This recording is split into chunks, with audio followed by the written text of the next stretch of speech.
इमरान खान। पाकिस्तान का रहनुमा इमरान खान 5 अक्टूबर 1952 को लाहौर में पैदा हुए। वह एक कामयाब क्रिकेटर थे जिन्होंने 1992 में पाकिस्तान को वर्ल्ड कप जितवाया। उनकी क़यादत, जज्बा और मेहनत ने उन्हें एक कौमी हीरो बना दिया। क्रिकेट से रिटायरमेंट के बाद उन्होंने शौकत खानम कैंसर अस्पताल बनाया, जो उनकी मां की याद में एक बड़ा फलाही मंसूबा था। 1996 में इमरान खान ने सियासत में कदम रखा और पाकिस्तान तहरीक-ए-इंसाफ (पीटीआई) की बुनियाद रखी। कई साल तक जद्दोजहद के बाद 1918 में वह पाकिस्तान के वजीर-ए-आज़म बने। उन्होंने करप्शन के खिलाफ आवाज बुलंद की और नया पाकिस्तान का ख्वाब दिखाया।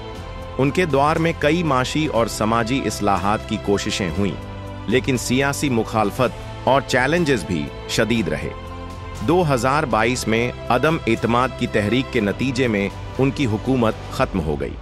इसके बाद उन पर कई मुकदमे चले और उन्हें गिरफ्तार भी किया गया, मगर उनके चाहने वाले आज भी उन्हें एक सच्चे लीडर के तौर पर देखते हैं।